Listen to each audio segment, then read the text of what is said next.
To Everyday Cooking with Ann Sigurd.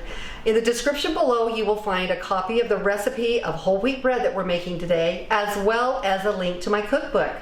Let me tell you a little bit about part one to move into part one of the video that we made yesterday. I taught you a little bit about the Nutrimil wheat grinder, and we ground our wheat today just a few minutes ago, so that it's nice and fresh, and you can see how beautiful it is. Okay, there's our whole wheat. And in this recipe, we will be having a little bit of white flour and whole wheat flour. Now, you can choose how much wheat you want to put in your bread, especially this white hard wheat that we're using is a very high quality, it's very plump, and it will turn out really well if you want to use all whole wheat. Some people prefer having some white flour in their bread, and some prefer not. So it's basically your preference. Today we're going to be putting about half white flour and half bread flour, and the rest will be whole wheat.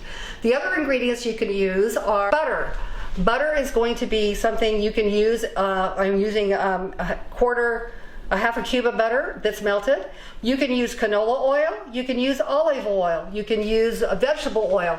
Any kind of fat that you have on hand or that you prefer, you can put in this recipe. I'm also putting honey in here. It's something I prefer over sugar because it's a little bit healthy. Well, it's a lot more healthy for you. And let me just show you what happens with honey. You don't want to put it in the microwave to heat up because that changes the enzymes in the honey and it's not good for you.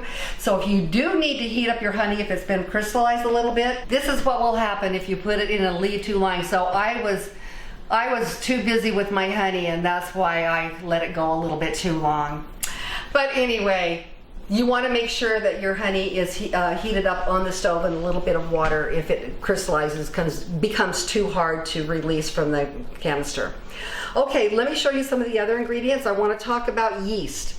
Today we're using compressed fresh yeast because I was able to find this at a kitchen store.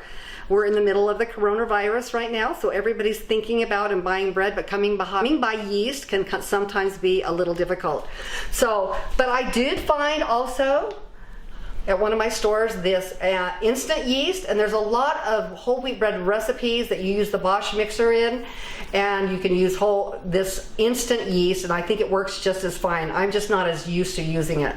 And this is the regular active dry yeast that I usually purchase, but I usually purchase it in the big containers and keep it in the freezer so that it stays fresh.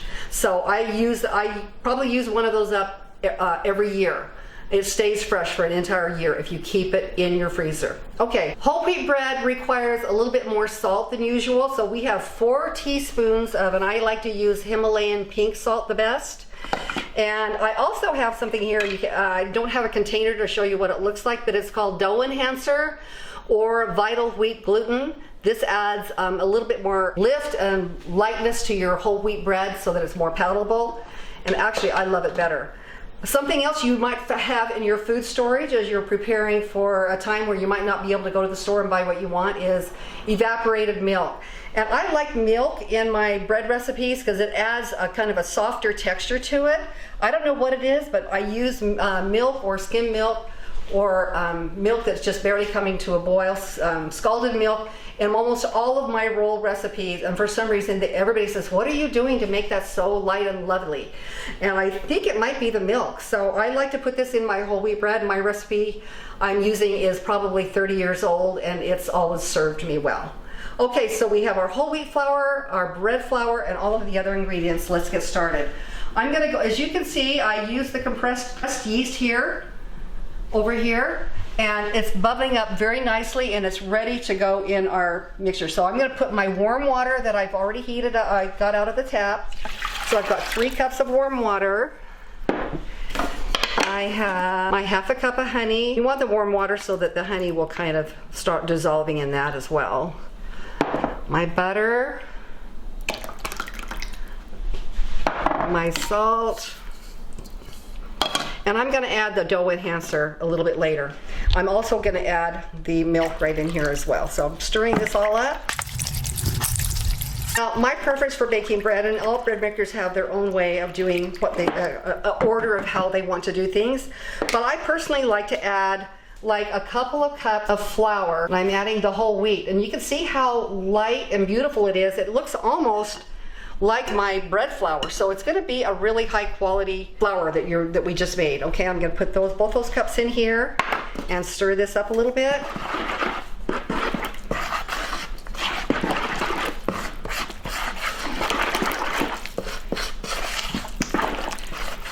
If you saw my white bread recipe that I did a couple weeks ago, it's the same process that we're using here.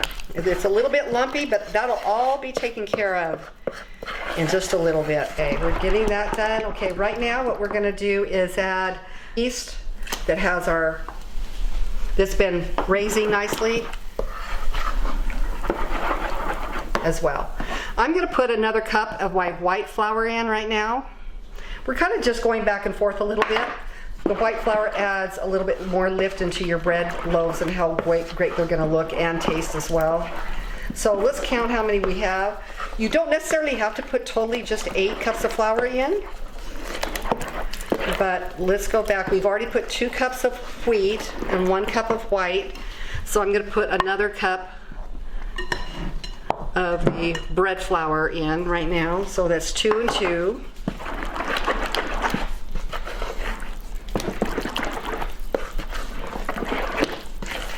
And at this point, I can just decide, do I want to do the rest of the flour whole wheat or not? And I'm thinking I might, and I've made it that way, so you can decide how you want to. I love that making bread doesn't have to be an exact science.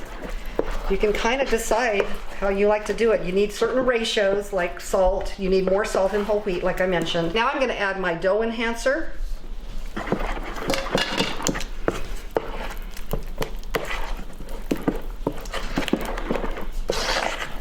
And I'm going to add another cup of, this is 5 cups of flour now. And a lot of people just have dump it all in and just let it go. But I like to incorporate it really well. You don't want to have too much flour. You don't just want the exact right amount. And mostly by look and feel. I'm going to put another cup. This is going to be cup number 6. By the way, you don't have to make this by hand. I enjoy making bread by hand. There's something, I think, joyful about it. I've also made it in the mixer. Yeah, I have a KitchenAid type mixer that has a dough hook, or you can have a Bosch. In that case, it only takes about 6 to 8 minutes to knead, but this will take a little bit longer by hand.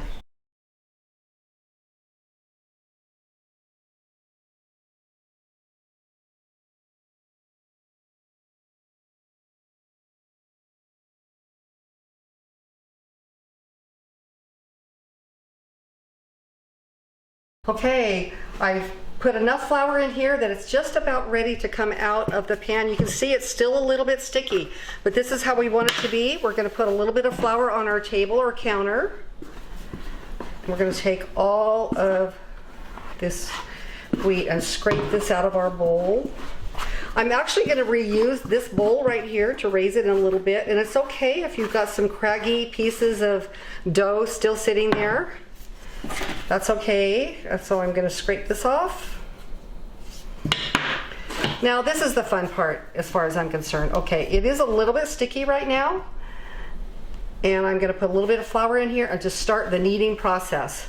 Now if you were using, like I said, your Bosch or your KitchenAid, or you have a dough hook, this process would happen in about 6 minutes. You don't want to incorporate more flour than you need. This is going to make a very light bread for this whole wheat flour. I'm going to knead this, and I have a little bit of oil here to put on my hands if it starts getting a little bit sticky. But I add a little bit more flour here. Okay, so when you knead, you push it down, turn a quarter, push it down, turn a quarter, and you just keep going. It gets a little sticky, you add a little extra flour. I can tell by the feel of it that it's going to be a really nice light dough. Okay, my hands are getting a little sticky, so I'm going to put a little bit of oil on them. That way I'm not adding more flour when I don't need it. Now, kneading is really important, because if you don't develop the gluten in your flour, if you don't develop the gluten in your bread, it's not going to be the right texture. It's not going to rise correctly either. So this is a kind of trial and error process. The reason I like to make homemade bread from scratch is because I believe in love energy. And I've noticed that when I do it from scratch, I get way more compliments on my finished product than when I just hurriedly put something together because I need it in record amount of time. So this is more therapeutic for me than anything because I just love the feel of the dough in my hands. It's something I watched my mother do when she made bread when I was a girl. And those memories have stuck with me my whole life, so I think it must be pretty important to have love energy. Okay, I've been kneading my bread for probably 10 to 12 or 13 minutes so that it feels right, it looks right. There's a little window pane test you can take and check to see if it stretches nicely, then you know that it's ready to go. Okay, what I'm gonna do is now oil, even though my pan looks all messy, I'm gonna put a little bit of oil in the bottom here. I'm gonna swish it around with my hand so that I can turn my dough over into the pan, into the bowl, and it will be lightly greased around the edges of the bowl so that it won't dry out. I'm going to put a damp towel. Okay, you can see how large it is right now. You want this to at least double in size before you take it out of this pan, punch it down and get it ready. And I'll show you what that looks like when we're in about an hour. But I want to show you what I did so that you knew in our bowl, it was raised clear to the top. So it's about an hour and it was raised beautifully. And how you can test to see if your dough is ready to be punched down and go is if you put 2 fingers into the dough and it keeps an indentation and doesn't come all the way back up, that means it's ready and raised to go. Now you didn't see how beautiful and big it looked under the raising. We've already divided our dough with my little trusty dough cutter into 3 different loaves. I've already prepared my pans with lots of butter to put the dough in, and I showed how you just, what you call put the baby to bed. Basically you make a really beautiful nice loaf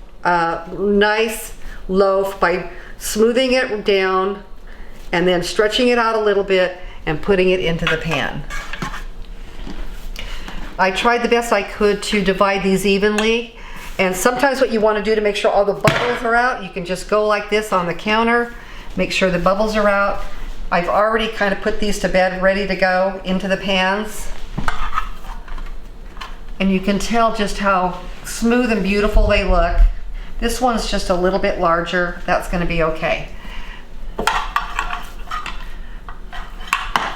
If you want to be exact, you need to get a little scale so you can divide them evenly, but I think they look about right. This one's a little bit smaller.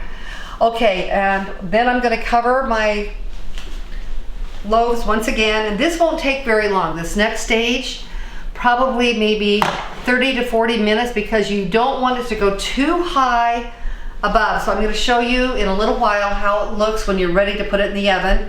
Meanwhile, in the next 15 minutes, I'm going to be turning my oven onto 400 degrees and getting prepared to put this in the oven, and then I'll tell you what to do next. Okay, here's a look at our bread that has been rising for about the last 45 minutes. You can see it's just barely rising over the top, and it'll raise even more in the oven. I have preheated the oven to 400 degrees. I'm going to place the loaves of bread on the middle shelf, all on one shelf. You don't want to put it on 2 different shelves, all on one shelf in the oven. As soon as I close the oven door, I'm going to lower the temperature to 350 degrees, and then we will put the timer on for 35 minutes and take a look at it. I want to just let you know that if it's browning too quickly in your oven, because all ovens are calibrated a little bit differently, mine is an oven that is convection, you may want to put a little sheet of aluminum foil over the top of your loaf. You want to check your bread when it comes out of the oven to be about 190 to 200 degrees. If you have a thermometer, you can check to make sure that it's done correctly. But pretty much just by feel, 35 to 40 minutes should be it. Okay, I'm going to place them in the oven now. And I'm going to turn it off and bake at 350. And I'm going to put the timer on for 35 minutes. We'll check in a few minutes to see what it looks like when they come out. Okay, we've actually removed the bread from the oven, and as soon as I took it out of the oven, I let it sit in the pans for about 3 or 4 minutes. Then I removed them from the pan and put them on this rack right here, and I immediately spread some butter on top of each loaf.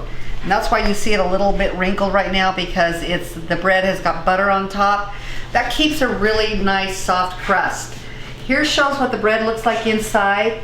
It's nice and soft and very spongy and very fresh looking. Here's a couple of the slices of bread right here. And there you can see just how beautiful it looks when I open the bread. It's fresh, soft, beautiful whole wheat bread. Enjoy with your family, and I hope you try this recipe and let me know how it turns out. I love to hear people who try my recipes and they love it. Thank you.